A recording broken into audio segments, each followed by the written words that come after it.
Good morning students. आज हम लोग डाई हैलाइडों के बारे में पढ़ेंगे। डाई हैलाइडों का मतलब क्या होता है? वे हाइड्रोकार्बन जिनमें दो हाइड्रोजन परमाणु का प्रतिस्थापन दो हेलोजन परमाणु द्वारा होता है वो डाई हेलोएल्केन या डाई हैलाइड यौगिक कहलाते हैं। हमने पिछली क्लास में किसके बारे में पढ़ा था? मोनो हेलोएल्केन के बारे में। वे एल्केन यौगिक जिनमें एक हाइड्रोजन परमाणु का प्रतिस्थापन एक हेलोजन परमाणु द्वारा था वो मोनो हेलोएल्केन। इस बार हम दो हाइड्रोजन परमाणु को प्रतिस्थापित करेंगे दो हेलोजन परमाणु से, तो बनने वाले यौगिक क्या कहलाएंगे? डाई हेलोजन यौगिक या डाई हैलाइड। ठीक है। डाई हैलाइडों के प्रकार, उनका नामकरण, बनाने की विधि और भौतिक या रासायनिक गुण, इसके बारे में अपन पढ़ेंगे। तो हमारा जो आज का टॉपिक है वो है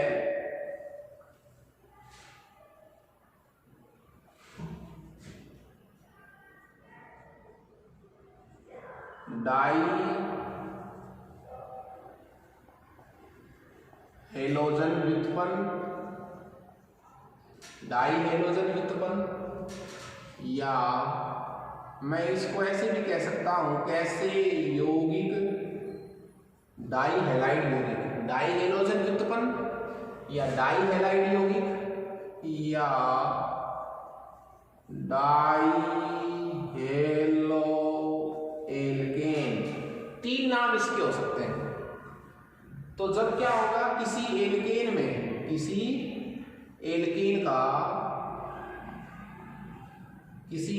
में जब आप दो हाइड्रोजन परमाणु हटा दें, दो हेलोजन परमाणु लगा दें, तो जो यौगिक हमें मिलेगा वो क्या कहलाएगा? डाई हेलोएल्केन, डाई हैलाइड या डाई हेलोजन व्युत्पन्न। तो कहने का मेरा मतलब है, मैं सामान्य तौर पर इनके लिए इस चैप्टर में कौन सा वर्ड यूज करूंगा? Dihalide. कौन सा वर्ड यूज करूंगा? Dihalide. ठीक है। तो हमारा टॉपिक हो जाएगा डाई हैलाइड का। पहले तो हम क्या पढ़ेंगे?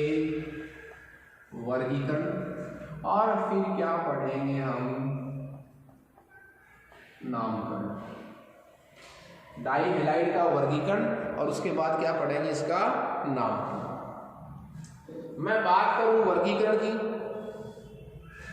तो देखिए सबसे पहले मैं बात करूंगा डाई हैलाइडों के तीन प्रकार होते हैं सब।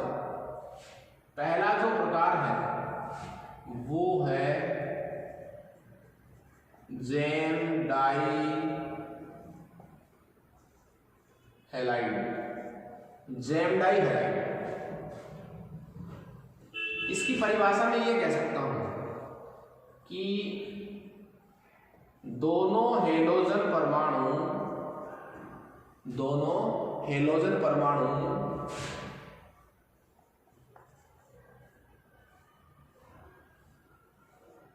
एक ही कार्बन पर हो। जब दोनों हेलोजन परमाणु एक ही कार्बन पर हो तो हम उस डाई हैलाइड को क्या कहेंगे? Gem dihalide. उसके बाद हमारा नंबर है विसिनल या vic dihalide. Vic dihalide. Vic dihalide किसको कहेंगे? जब दोनों हेलोजन परमाणु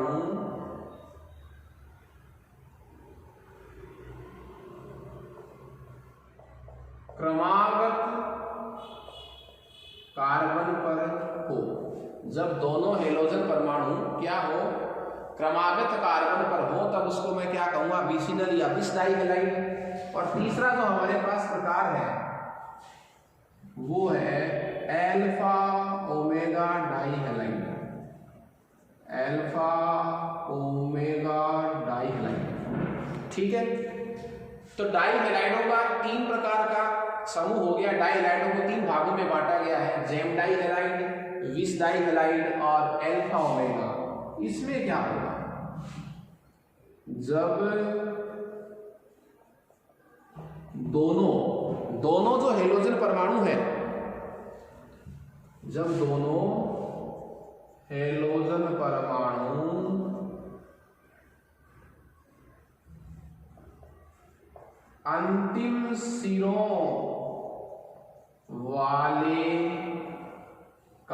कार्बन पर उपस्थित हो, जब दोनों X परमाणु अंतिम सिरों वाले कार्बन पर क्या हो, उपस्थित हो, तो हम उसका नाम क्या देंगे, अल्फा ओमेगा डाइहैलाइड। क्लियर है। दोनों का अपन एक एक एग्जांपल ले लेंगे। दो हेलोजन परमाणु एक ही कार्बन पर होने चाहिए। कार्बन की वैलेंसी कितनी, 4। तो देखो, चलो मैं Cl लगा देता हूं। ये दो एक ही कार्बन पर 2 हेलोजन लगा दिए मैंने, कितनी वैलेंसी बच गई, 2। तो ये लो साहब CH2Cl2। ठीक है।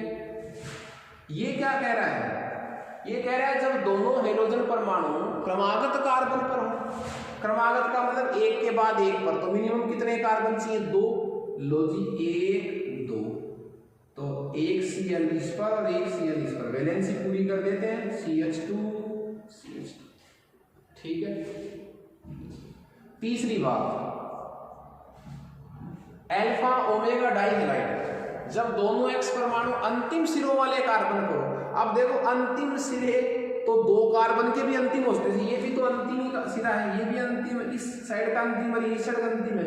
लेकिन जब तक 2 हेलोजन क्रमागत हो तब तक तो वो भी डाइहैलाइड में आएगा। इसका मतलब सिरों वाली परिभाषा को सही करने के लिए हमें कम से कम कितने कार्बन चाहिए, 3। तो 1 2, अब एक यहाँ हेलोजन हो, एक यहाँ हेलोजन, कम से कम एक परमाणु का तो गैप होना ही चाहिए। वैलेंसी पूरी कर दो, CH2। तीनों के एक एक क्या हो गए एग्जाम्पल आपके सामने। मैं रिवाइज कर दूं, डाइहैलाइडों के वर्गीकरण में हमने क्या पढ़ा है, जेम डाइहैलाइड, जिनमें दोनों हेलोजन परमाणु जो है वो एक ही कार्बन पर है। तो एक ही कार्बन पर हमने दोनों हेलोजन परमाणु लगा दिए, Cl लगा दिया। विश डाइहैलाइड किसको कहूंगा, जब दोनों हेलोजन परमाणु क्रमागत कार्बन पर हो, कंटिन्यूअस पर हो। और तीसरा है अल्फा ओमेगा डाइहैलाइड, जब दोनों हेलोजन परमाणु अंतिम सिरों वाले कार्बन पर उपस्थित हो। तो अंतिम सिरों के लिए कम से कम कितने कार्बन चाहिए, 3। ये तो था इनका वर्गीकरण साहब। अब तक तो क्या कंप्लीट हो गया इसका वर्गीकरण। अब बात किसकी करें, नामकरण की। तो देखिए, जहां मैं बात करूंगा नामकरण की,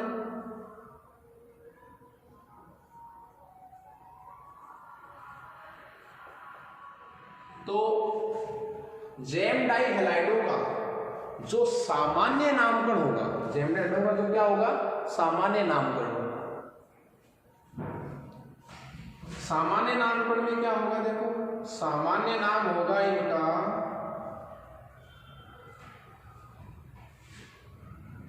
एल्किलिडीन।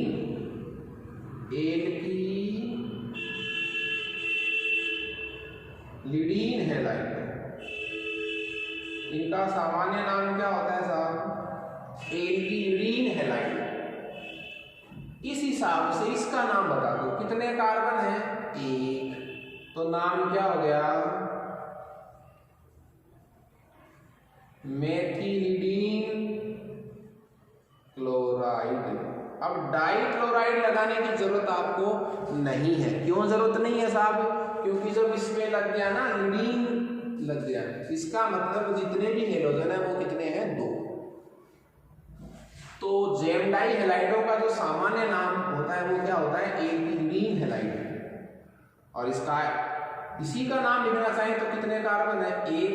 तो नाम हो जाएगा मेथिलीन क्लोराइड। क्लियर है। आईपीएससी नाम की बात करें, ये तो नाम कौन सा था, सामान्य। बात करें आईपीएससी नामकरण की, तो चाहे वो मोनो हेलो एल्केन हो चाहे वो डाई हेलो एल्केन हो, आईपीएससी सबको एक ही तरीके से नाम लिखने का प्रस्ताव रखती है। तो सबसे लंबी कार्बन श्रृंखला का चयन तो ये हो गया साहब, ठीक है। क्रमांक कितने हो गए, 1। क्रमांक कितने हो गए, 1। तो 1, 2 है, 1 1 डाइक्लोरो, 1 1 डाइक्लोरो, 1 कार्बन है, सारे बॉन्ड सिंगल है, तो मीथेन 1 1 डाइक्लोरो मेथेन इसका आईयूपीएसी नाम हो गया। सामान्य नाम जेम डाइहैलाइडों का क्या होता है? एल्किलिडीन। तो मेथिलिडीन, एथिलिडीन, प्रोपिलिडीन, ब्यूटिलिडीन, इस तरह नाम हो जाएंगे। ठीक है। विस डाइहैलाइडों का जो सामान्य नाम है वो होता है एल्किलीन हैलाइड। इनका जो नाम होता है वो क्या होता है? एल्किलीन हैलाइड। किनका? विस डाइहैलाइड। तो विस डाइहैलाइडों का जो सामान्य नाम है वो है एल्किलीन हैलाइड। अब हम इसी की बात कर लें, कितने कार्बन है? 1 और 2। तो इसका सामान्य नाम क्या हो जाएगा? Ethylene, ethylene chloride. डाइक्लोराइड लिखने की जरूरत नहीं है। क्यों? क्यों हमने इसी में लगा दिया लीन। यदि हम लिखते एल्किल, इसका मतलब 1 है, एल्किलिडीन इसका मतलब 2 है, एक ही कार्बन पर है। एल्किलीन का मतलब क्या हुआ? 2 हेलोजन है, क्रमागत कार्बन पर है। तो नाम क्या हो गया? Ethylene chloride. इसी तरह प्रोपिलीन, ब्यूटिलीन, इसका मतलब 2 क्लोराइड है, दोनों क्रमागत कार्बन पर है। आईयूपीएसी में कहीं कोई भेदभाव नहीं है। 1 पर क्लोरो है, 2 पर क्लोरो है, 1 2, डाइक्लोरो 2 कार्बन है, 1, सारे बॉन्ड सिंगल हैं। तो ये श्रृंखला आ गई थी हमारे पास 1 2 डाइक्लोरो इथेन। बात करें हम तीसरे प्रकार की, अल्फा ओमेगा डाइहैलाइड। इसमें एक हेलोजन के साथ तो आपको अल्फा लगाना है, दूसरे हेलोजन के साथ आपको ओमेगा लगाना है। तो नाम हो जाएगा alpha omega, alpha omega, alpha omega dichloro propane. ये तो सामान्य, बस जब आप क्या लिखें? आईयूपीएसी नाम लिखें तो आपको चेंज क्या करना है? इन अल्फा ओमेगा की जगह आपको क्रमांक लिखना है। तो 1 2 3, 3 कार्बन की चेन आ गई। तो 1,3 डाइक्लोरो, 1,3 डाइक्लोरो प्रोपेन। तो आपको अल्फा ओमेगा की जगह क्या लिखना है? 1 3 लिखना है। तो ये था डाइहैलाइडों का वर्गीकरण और उनका नामकरण। वर्गीकरण, उनका नामकरण।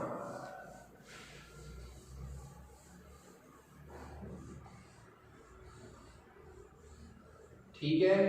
उसके बाद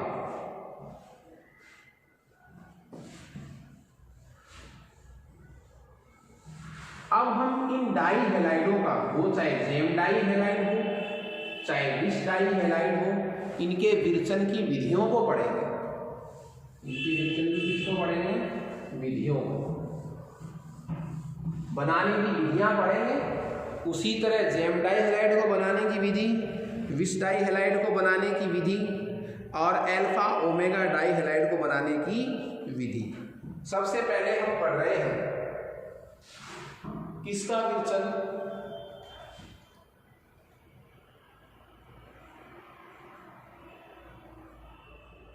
जेम डाइहैलाइड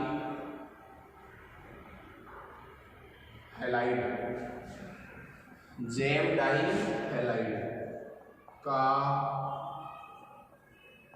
विरचन।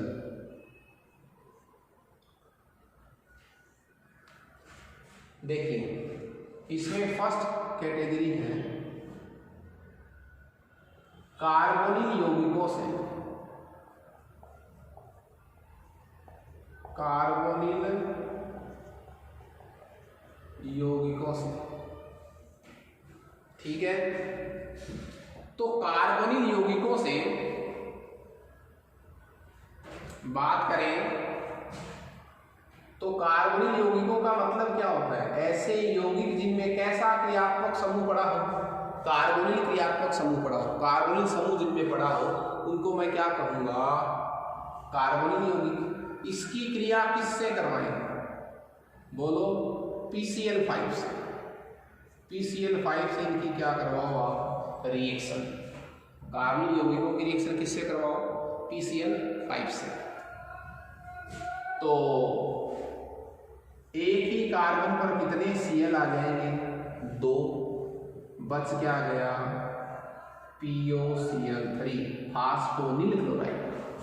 मैं इसको थोड़ा सा खोल के लिखूंगा, देखिए इस CO की जगह ये क्या है, कार्बनिल यौगिक। अब कार्बनिल यौगिक दो प्रकार के होते हैं साहब, कैसे होते हैं, दो प्रकार के, एल्डिहाइड भी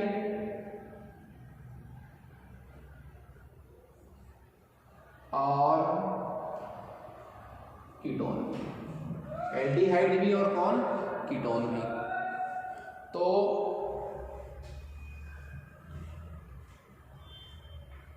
एल्डिहाइड भी और क्या, कीटोन भी, ठीक है। बस फर्क क्या होगा, जब एल्डिहाइड होगा तो यहां क्या होगा, RH मतलब CHO, और जब ये कीटोन होगा तो यहां भी क्या लग जाएगा, R, ठीक है। मैंने कॉमन लिख दिया, चाहे एल्डिहाइड हो चाहे कीटोन हो, कार्बनिक यौगिकों की क्रिया जब आप PCl5 से करवाएंगे तो एक ही कार्बन पर कितने हेलोजन आएंगे, 2। तो कैसा यौगिक बन गया, जेम डाई हैलाइड। क्लियर है। उसके बाद दूसरी मेथड देखिए, एल्काइन से, एल्काइन की क्रिया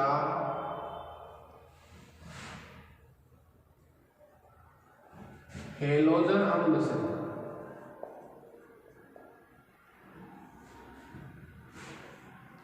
एल्काइन की क्रिया किससे, हेलोजन अम्ल से।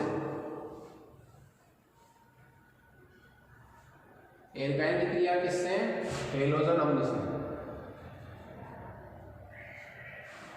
तो एल्काइन का सूत्र देखो, C≡CH, ठीक है। ये एल्काइन हो गया। हेलोजन अम्ल की रिएक्शन देखो, आप क्रिया करवा लो, हेलोजन का मतलब क्या हुआ, HX, तो आप HX लिखो चाहे HBr की जगह कोई भी लिख लो आप, चलो HX लिख लो, ठीक है। अब देखो साहब, ये सममित एल्कीन है, कैसी एल्काइन है, सममित। ये कैसी एल्काइन है, सममित एल्काइन है। तो ध्रुवीय अणु का योग, तो सममित पर तो आप किधर भी ले जाओ, इलेक्ट्रॉनिक प्रभाव की वजह से ये बन इधर ले गए, तो यहाँ तो बन गया माइनस, यहाँ बन गया प्लस। तो माइनस पर तो H प्लस जुड़ जाएगा, इस प्लस पर क्या जुड़ जाएगा, X माइनस। ये बन गया CH2 डबल बॉन्ड CH, और इस पर क्या जुड़ गया, X। अभी तक भी इसमें कैसा बॉन्ड पड़ा है, डबल बॉन्ड पड़ा है। तो एक बार और आप इसकी रिएक्शन किससे करवा दें, प्लस HX। एक बार और हेलोजन अम्ल की रिएक्शन करवाएं इससे, इस बार फिर ये बंद इधर जाएगा, तो माइनस पर प्लस जुड़ जाएगा, ये हो जाएगा CH3 सिंगल बॉन्ड CH, एक X तो था ही, एक और जुड़ गया। तो इसका मतलब देखिए, एक ही कार्बन पर कितने हेलोजन आ गए, 2। तो जेम डाई हैलाइडों को बनाने की आपके पास 2 विधियां हैं, जिसमें आप कार्बनिक यौगिकों से क्रिया करवा सकते हैं, PCl5 की, और दूसरी है एल्काइन की क्रिया आप हेलोजन अम्ल से करवा सकते हैं। एल्काइन ये तो सममित है, असममित हो तो भी कोई दिक्कत नहीं है। जैसे मान लो असममित एल्काइन होती है, CH3 ट्रिपल बॉन्ड CH, ये कैसी एल्काइन है, असममित। और असममित एल्काइन है तो रिएक्शन उसी तरह आप किससे करवाएं, HX से, तरीका वही रहेगा। इस बार इसका प्लस आई प्रभाव लगेगा, इलेक्ट्रॉन दाता प्रभाव लगेगा इसका, तो इस बार ये बंद इधर विस्थापित होगा, यहाँ माइनस हो जाएगा, यहाँ प्लस हो जाएगा, जोड़ दो इनको, तो CH3C प्लस पर तो माइनस X, बॉन्ड रह गया डबल, CH तो है, एक H और आगे जुड़ गया CH। अभी तक भी देखो क्या है, बॉन्ड डबल हो रखा है, इसको एक बार और हेलोजन नंबर से रिएक्शन करवा के सिंगल बना देते हैं। तो रिएक्शन करवाई किससे? HX से। इससे रिएक्शन करवाई HX से। तो फिर वही काम, ये लो, तो CH3CX तो है, इधर माइनस हो गया तो प्लस जुड़ गया, उस पर सिंगल बॉन्ड CH3, बॉन्ड इधर जाने से इस पर क्या आ गया प्लस, इस पर X माइनस जुड़ गया, ये लो X। एक ही कार्बन पर कितने हेलोजन आए हैं? 2। तो 2 विधियां हमारे पास है जैम डाई हैलाइड को बनाने की। इसी तरह हम कुछ विधियां पढ़ेंगे और वो विधियां पढ़ेंगे विष डाई हैलाइड को बनाने की। तो कैपिटल B हमारा हो जाएगा विष डाई हैलाइड का विरचन। विष डाई हैलाइड का विरचन। अब विष डाई हैलाइड के विरचन में हमारे पास पहली जो विधि है वो है एल्कीन की क्रिया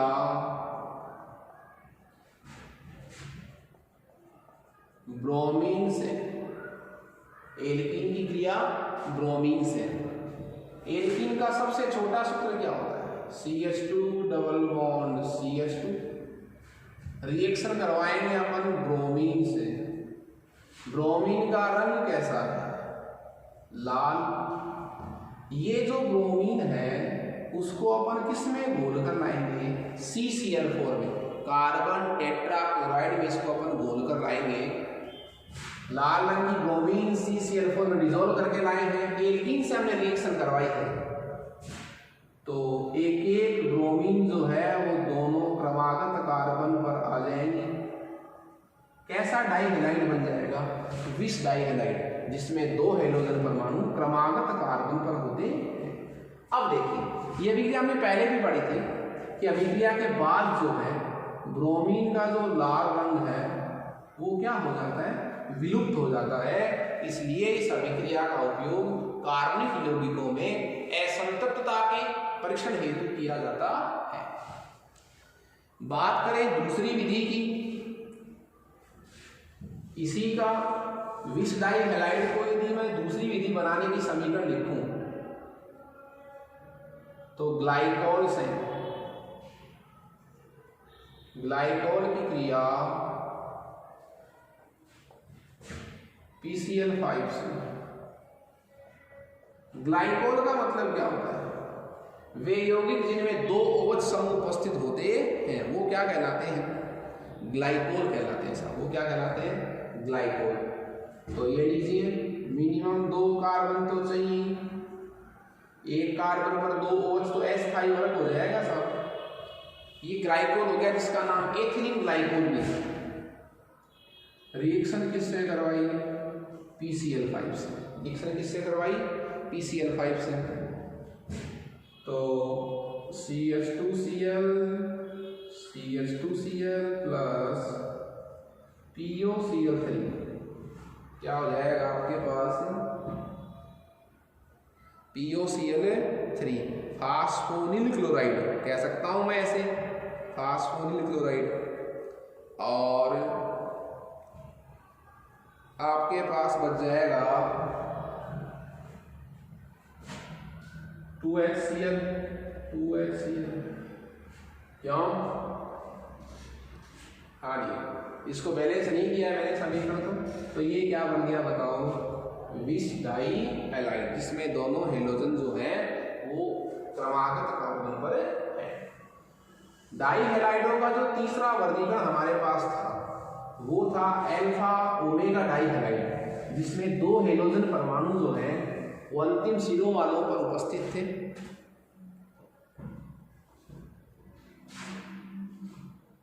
तो capital C alpha omega die halide का विरचन। अल्फा ओमेगा डाई हैलाइड का विरचन। अब अल्फा ओमेगा डाई हैलाइड का जो विरचन है उसमें हम क्या करेंगे? किसी अम्ल का कैसा लवण लेंगे? सिल्वर लवण। अम्ल का कैसा लवण लेंगे? सिल्वर लवण। तो 1 2 3 4, ये कोई अम्ल है साहब, ये कोई क्या है, अम्ल। ठीक है, अम्ल का सिल्वर लवण, अम्ल के हाइड्रोजन हम किसके द्वारा प्रतिस्थापित कर देंगे, सिल्वर के द्वारा। ठीक है, अम्ल का सिल्वर लवण अपन रिएक्शन करवाएंगे और वो भी किससे, ब्रोमीन से। किससे रिएक्शन करवाएंगे, इसकी ब्रोमीन से। और वो ब्रोमीन जो है वो डिजोल्व किस में रहेगी, उसी तरह CCl4 में। तो यहां से देखो सर, इस CO डबलों को मैं ऐसे लिख सकता हूं, CO ऑक्सीजन, इसको भी ऐसे लिख सकता हूं।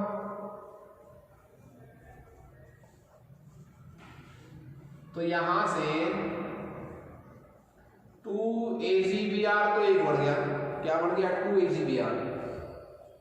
ठीक है, और यहां से Ag तो इसी तरह जाएगा, ये बंद यहां चला गया, एक अणु CO2 तो यहाँ हो गया, उसी तरह ये Ag भी यहाँ से इस तरह जाएगा, ये बंद कहाँ ट्रांसफर हो गया, एक CO2 यहाँ हो गया, तो प्लस 2CO2। ठीक है, कोई दिक्कत नहीं है। और ये बच गए 4 कार्बन, तो एक Br तो यहाँ लग जाएगा, क्यों, और Br CH2 CH2 और CH2Br, ये आपके पास क्या बन गया, alpha omega dihalide, alpha omega dihalide. Clear है। तो अम्लों के सिल्वर लवण की क्रिया CCl4 में घुली हुई ब्रोमीन से करवाने पर जो है वो अल्फा ओमेगा डाइहैलाइड प्राप्त होते हैं। ये जो डाइहैलाइड होते हैं, चाहे वो जेम डाइहैलाइड हो, चाहे वो विस डाइहैलाइड हो, और चाहे वो अल्फा ओमेगा डाइहैलाइड हो, इनके भौतिक गुणों की बात करें तो लगभग तीनों के क्या है, समान। तो हमारा जो टॉपिक है वो है डाइहैलाइड के भौतिक गुण। तो रंगहीन है, जल में अम्लीय है, मधुर गंध वाले हैं। खास बात देखें क्या है, मधुर गंध वाले हैं, रंग इनका कोई है नहीं, जल में ये घुलते नहीं है, जल में क्या है, अम्लीय। ये इनकी सबसे खास बात क्या है कि रंगहीन है, परंतु गंध कैसी है, इनमें मधुर गंध है। ठीक है, तो ये इनके कुछ भौतिक गुण थे। अब जो मेन टॉपिक हमारा चलेगा, हमने जिस सीरीज में इनके बनाने की विधियां और इनका जो वर्गीकरण तथा इनका जो नामकरण पढ़ा था, उसी सीरीज में हम इनके रासायनिक गुणों के बारे में भी पढ़ेंगे। कैसे, पहले हम जेम डाइहैलाइड के रासायनिक गुण पढ़ेंगे, फिर विस डाइहैलाइड के, फिर अल्फा ओमेगा डाइहैलाइड के। लेकिन जिस रिएक्शन को हम डाइहैलाइड में पढ़ेंगे, जैसे मान लीजिए हम जल अपघटन को पढ़ रहे हैं, तो जल अपघटन हम जेम डाइहैलाइड का भी करवाएंगे, विस डाइहैलाइड का भी करवाएंगे और अल्फा ओमेगा डाइहैलाइड का भी करवाएंगे। ओके, तो ये सब हम नेक्स्ट क्लास में पढ़ेंगे। Thank you students.